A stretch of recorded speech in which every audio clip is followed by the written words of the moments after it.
Capítulo 1155.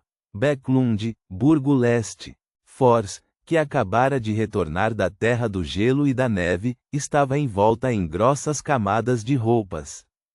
Ela olhou para o fogão a carvão à sua frente como se tivesse caído novamente em um ambiente terrível. Não pôde deixar de tremer algumas vezes. George III já está morto. As coisas que aconteceram antes definitivamente chegarão ao fim. Talvez possamos sair deste lugar e ir para o Burgo Norte ou Burgo Houston. As casas lá têm lareiras. Chiu sentou-se em uma cadeira à sua frente e olhou para a fornalha quente. Ela respondeu com uma expressão um pouco confusa: vamos esperar mais 1 ou 2 semanas. Para ser honesta, ainda não consigo acreditar que George III foi morto tão facilmente. Não tive tempo de fazer nada. Esta caçadora de recompensas, que se tornou juíza, parecia desapontada, confusa e perplexa. Parecia que havia perdido a motivação na vida. Fors esqueceu temporariamente os danos causados pelo frio enquanto a consolava. Não acho que isso tenha sido feito por German Sparrow. Foi feito por aquelas pessoas que usaram Shermane. Eles foram os únicos que investigaram os motivos secretos de George III. Suas ações contribuíram para a morte dele até certo ponto. É como se você tivesse se vingado de forma indireta. Não deveria haver mais vigilância ou medidas repressivas contra sua família. Você pode tentar começar uma nova vida. Se você tiver oportunidade, poderá usar os canais adequados para fazer uma reivindicação por seu pai. Ao ouvir as últimas frases, Chiu levantou a cabeça. Sim, a situação está ficando cada vez mais caótica agora. Estou preocupada que eles sejam afetados pela guerra. Fors, você acha que é mais seguro ficar em Bäcklund ou em uma cidade comum que não seja perto da fronteira? Fors pensou por alguns segundos e balançou a cabeça calmamente. Não sei, ela acrescentou, pretendo perguntar ao Senhor Mundo. Ele deve ter uma melhor compreensão da situação geral. Você ainda se lembra? Ele nos avisou de antemão que algo aconteceria em torno de George III e para evitarmos nos aproximar dele. Além disso, Fors também quis perguntar onde seria a próxima parada de suas viagens para que ela pudesse se preparar com antecedência. Sim, Chiu assentiu instintivamente. Fors folheou os jornais que apoiava nos joelhos e bebeu o café que sobrou. Então, levantou-se lentamente e entrou na sala. Ela orou ao Senhor Louco em voz baixa, pedindo a ele que passasse suas perguntas para o mundo German Sparrow.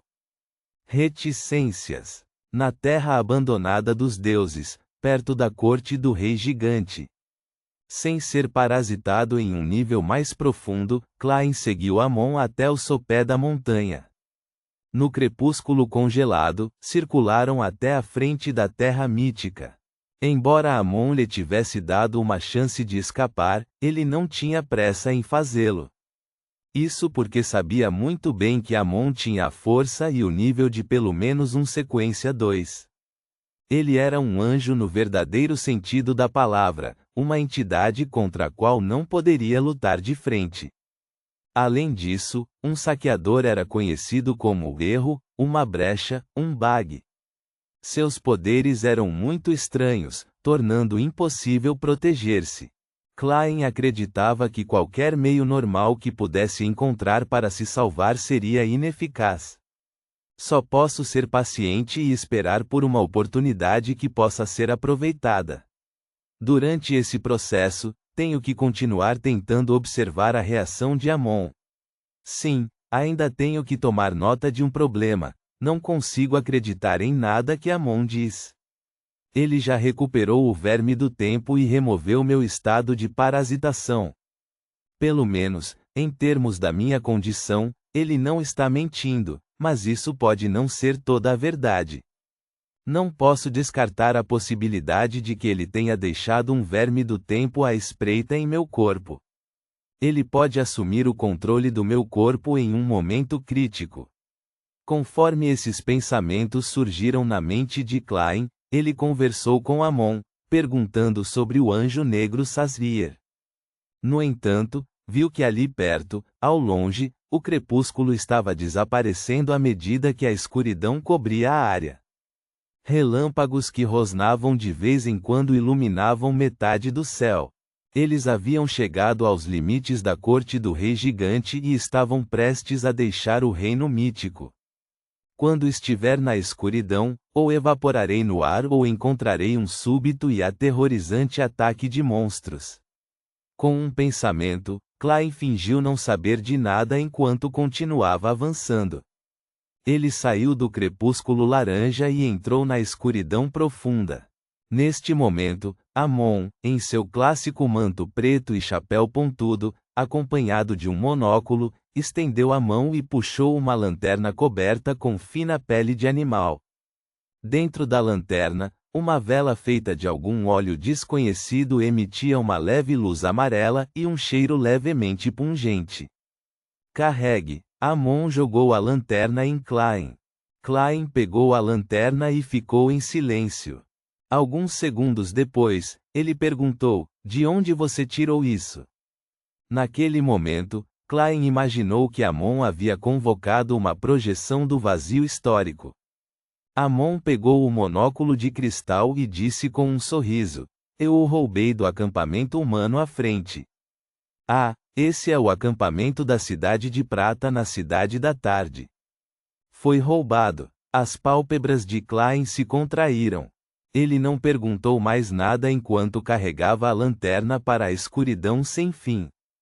A fraca luz amarela era como uma barreira defensiva invisível que se espalhava rapidamente, criando uma zona quente na noite escura. Neste momento, os relâmpagos no céu continuaram brilhando. A distância entre eles era bastante longa e quase não havia trovões. Ocasionalmente, crescia. De acordo com o conhecimento geral que aprendeu com o jovem Sol, era noite na terra abandonada dos deuses. Era o período mais perigoso. À medida que avançava, ele primeiro usou os poderes de Sem-Rosto, que haviam passado por uma mudança qualitativa. Juntamente com a fome rastejante, ele ajustou sua estrutura ocular para se adaptar a este ambiente especial. Depois disso, usou sua percepção espiritual para examinar o ambiente. Ele sentiu que, na escuridão, havia muitos olhos olhando para ele, com criaturas de formas indescritíveis escondidas. No entanto, toda vez que o relâmpago acendia e brilhava intensamente, não havia nada. Ele não estava nem um pouco preocupado com a séria reação de usar a fome rastejante sem alimentá-la. Do seu ponto de vista, haveria apenas dois resultados. Um era que a fome rastejante tentaria devorá-lo, mas teria seus pensamentos roubados por Amon. A segunda foi que a fome rastejante devorou com sucesso o usuário, permitindo que ele fosse ressuscitado, assim, escapando de sua situação atual. Este último era algo que ele estava ansioso, enquanto o primeiro não oferecia nenhuma perda, a não ser deixar a fome rastejante um tanto perplexa. Depois de prosseguir por um tempo, ele viu o acampamento da Cidade de Prata na Cidade da Tarde, que foi construído em um prédio abandonado. Além daquelas pedras e paredes formadas por pilares de pedra, a fogueira queimava silenciosamente e iluminava a maior parte das áreas internas, tornando-as completamente diferentes do mundo exterior. Os membros da equipe de exploração da Cidade de Prata estavam patrulhando ou vigiando a área sob a iluminação da luz para evitar acidentes. Um deles era um paladino do alvorecer que tinha quase 2,3 metros de altura. Ele estava no topo de uma fortaleza e olhava para longe, cauteloso com os monstros escondidos na escuridão. De repente, ele viu uma leve chama amarela vindo de longe na escuridão. As pupilas deste paladino do alvorecer dilataram-se enquanto seu coração disparava. Com exceção dos recém-nascidos e das crianças que ainda não haviam recebido educação, todos na cidade de Prata sabiam que esta terra havia sido abandonada por Deus. Ninguém mais usaria fogo na escuridão para criar luz. Mesmo monstros que eram bons em controlar chamas ficariam escondidos em um ambiente escuro antes de atacarem. Quanto aos outros humanos, todas as cidades que a Cidade de Prata descobriu até agora já haviam sido destruídas e transformadas em ruínas. Não houve sobreviventes. O único estranho que tinham visto até então era o menino estranho, Jack. E naquele momento, uma chama apareceu nas profundezas da escuridão, uma chama que estava em constante movimento. O que isto significa? O paladino do alvorecer que estava na fortaleza não conseguia pensar em nada naquele momento. Só podia sentir seu corpo tremendo ligeiramente. A fraca luz amarela se aproximou lentamente de longe. Passou pelo acampamento e seguiu além da cidade da tarde. Vagamente, o paladino do alvorecer viu duas silhuetas que pertenciam a humanos. Eles caminharam profundamente na escuridão e suas silhuetas foram estranhamente iluminadas pela luz. Segurando o que parecia ser uma lanterna, eles deixaram lentamente o acampamento e desapareceram na escuridão sem fim. Em algum momento, o paladino do alvorecer já estava prendendo a respiração até que a fraca luz amarela desaparecesse completamente. Existem outros humanos? Não, eles não podem ser humanos. Os olhos do paladino do amanhecer se estreitaram enquanto ele cuidadosamente se virava para informar o ancião e sequencialmente ao conselho de 6 membros. Nesse momento, descobriu que faltava uma das lanternas penduradas em um pilar de pedra. O corpo deste paladino do alvorecer enrijeceu quando o suor frio brotou em sua testa. Reticências. Ao se afastar da cidade da tarde, Klein suportou os olhares de vários pares de olhos nas profundezas da escuridão. Ele secretamente fez uso dos poderes de um sábio do passado, bem como de sua conexão com o castelo de Sefira, para sentir a névoa branco-acinzentada que estava entrelaçada ao longo da história. Ele teve sucesso. Isto provou que a terra abandonada dos deuses não estava isolada do castelo de Sefira. A residência sagrada do verdadeiro Criador, ou mesmo o reino divino, está localizada neste pedaço de terra. Se eu acionasse o castelo de Sefira e criasse uma anomalia, isso faria com que ele lançasse seu olhar e colidisse com Amon. Ele é um verdadeiro Deus.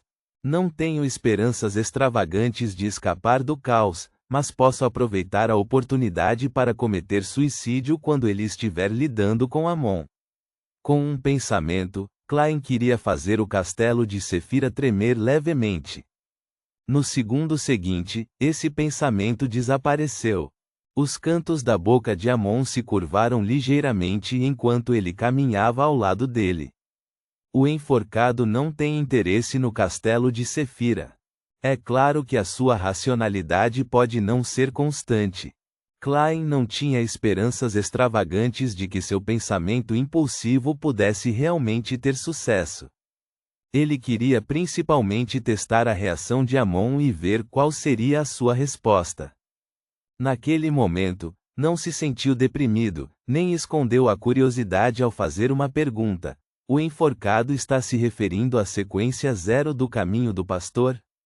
Amon assentiu levemente e disse: isso mesmo. Isso simboliza a degeneração. Claro, se você quiser explicar isso de uma forma positiva, isso é sacrifício e responsabilidade. Klein pensou por um momento antes de perguntar: achei que esse fosse um apelido que você inventou. Assim como o Médici. Com base no que ele sabia, o verdadeiro Criador nasceu por causa da Rosa da Redenção. Muito provavelmente estava relacionado com a morte do antigo deus do sol. Portanto, queria saber que tipo de atitude Amon tinha em relação a esse deus maligno e se era o mesmo que seu irmão. Amon cutucou seu monóculo e riu. Sempre respeitei os deuses. Ter um blasfemador dizendo que isso parece realmente contraditório. Desamparado, Klein pôs fim ao assunto. Nota: 1. Os da luva. Ponto.